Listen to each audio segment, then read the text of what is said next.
Your life as an onion. The first burning question is, will I ever get over how good an onion is as a metaphor for life? I suspect the answer is no. Let's peel back my eye-watering analogy. Is it a good analogy because life is often able to make you cry? No. Is it because of the bittersweet nature of life? No. What about the circular nature of life?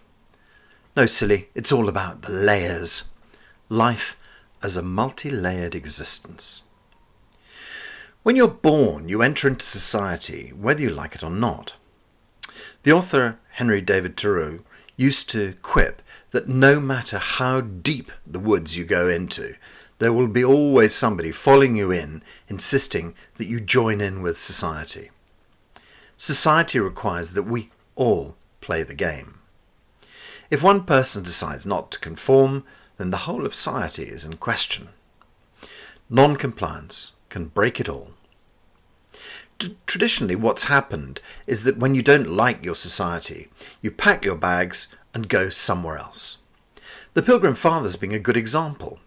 When they were not allowed to follow their own religious path in England, they packed up, sailed to the Americas and started a whole new nation with a brand new version of exactly the same society.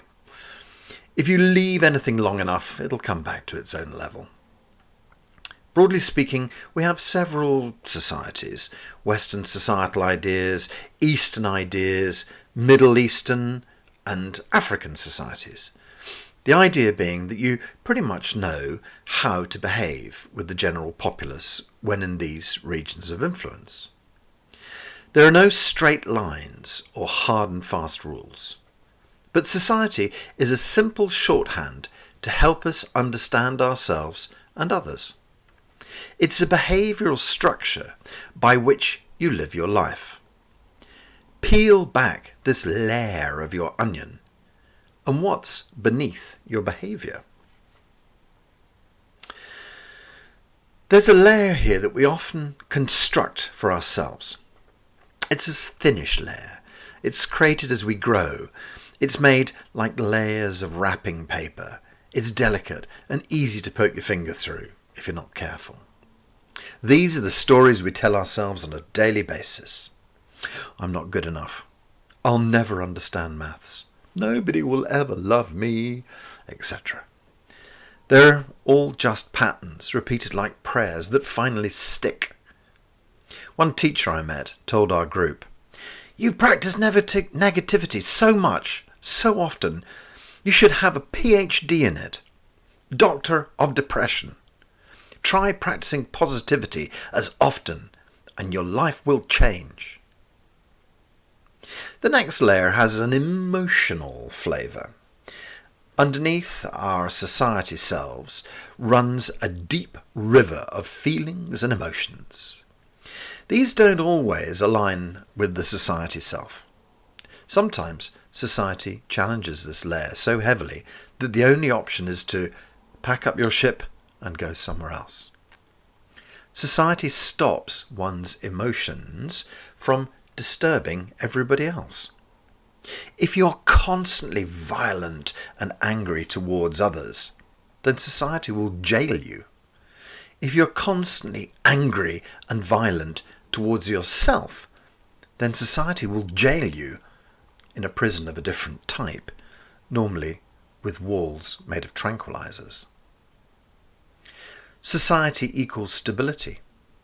If your emotions are not stable, then society is there to make them so, whether you like it or not. So we control this emotional layer for the sake of others, and to make life better for all. When our emotional layer gets disturbed, we write about it, or talk to friends about it, rather than picking up a gun. Unless, of course, your wonderful new society allows you to bear arms as a right. Somewhere deep beneath the roaring rivers of emotion, the next layer of you contains what the new wave would refer to as your spiritual self. I guess the idea is that religion or belief is one of the most deeply and earliest planted seeds of our youth. In the layer below what you feel is the layer of what you believe. These are the cast iron go-tos that you fall back on when everything else is collapsing around you. In the deepest, darkest moments, what belief system is going to see you through to the other side? As there is rarely any proof available to anybody, we discover that beliefs are just hardened thought systems that we've been taught not to question. It's a bit like society. People will follow you everywhere, insisting that you believe in what they believe in. If you question it or turn away from it, then it's just as likely to collapse. Yes, this brings us back to the Pilgrim Fathers example again. Get on a boat. You get the picture. Maybe the next layer concerns life and death itself and our belief systems therein. What happens when you die? Do you remember a time before you were born? Do you remember how you felt before you awoke this morning? I'm not talking about the dream state. Although, to be fair, I believe that everything in this whole world of ours is actually the dream state. No, I don't mean the topsy-turvy movie that your head projects for you nightly. I mean, what was the darkness like? The place beyond dreaming. For me, this is a world of free will. As my lovely teacher friend Lou says, what you want, you get. Think about that for a second. What you want, you get. The enormity of it. I genuinely believe that if you believe in heaven, when you pass, you'll experience that. If you think you're going to hell, then yes. If you believe that you're being reincarnated, why not? Anything is possible in this dream. We tend to think we come to this life and then leave it. When we leave, it's done. But that makes no sense. Surely the system has to be complete. Like the turning of yin and yang, there has to be another side, no matter how immaterial it might be. Don't forget, for me, this is just like existing in a computer program. If I decide that purgatory is a thing, I write about it, I popularise the idea, many others jump on the bandwagon and pad the idea out further. It's like writing a new adventure story, a new programming loop to add to this life-death circuit. I think it then becomes a path you can travel if you believe it powerfully enough. It's really up to you. What lies beneath when we peel back this very thick layer of our onion selves? When eventually you've shaken off the rules of society, when you've shaken off the patterns and stories that you tell yourself about who you are every day, when you've escaped the prisons of your belief system, there lies your true self. In the system I study, the true self differs from the natural self. Natural self is basic caveman you. It's you at your birth. No systems in place, no thinking processes clouding your mind or making your judgments. It's possible to peel away the layers and return to basic self. If you choose, you can sit in a cave, slack-jawed, mind in neutral. It's not a bad choice. True self is different. This is you as the universe. It's an understanding of total awareness, where the word understanding does this state no justice whatsoever. In my overworked and possibly highly overrated onion analogy, by peeling away the final layer, we discover that there isn't actually anything in the middle after all.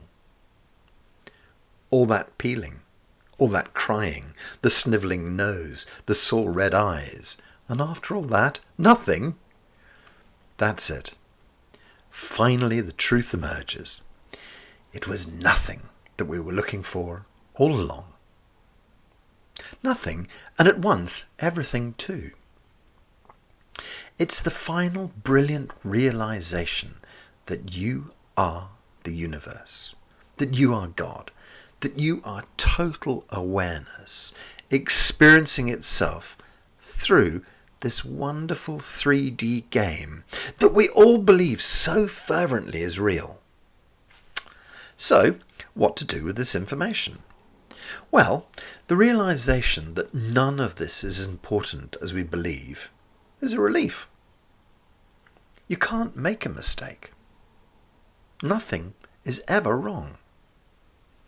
Everything is exactly as it should be right now. There's only one sin in life, and that is not realizing that you are God. Nothing more. Just this. I do believe that you should try to behave the best you can. Be a happy and optimistic person. Treat your fellow man as you would wish to be treated yourself. The rules of our social game are ever thus, and it keeps the flow of the Tao. It keeps us in line with the general flow of the game's energy. I think it also releases us from a huge amount of pressure too. Everything is actually okay. Whether you live or die, it's all okay. If you are all there has ever been and ever will be, then everything is okay. Smile. Enjoy your days, one day at a time. And be kind to yourself. You deserve it. You are God after all.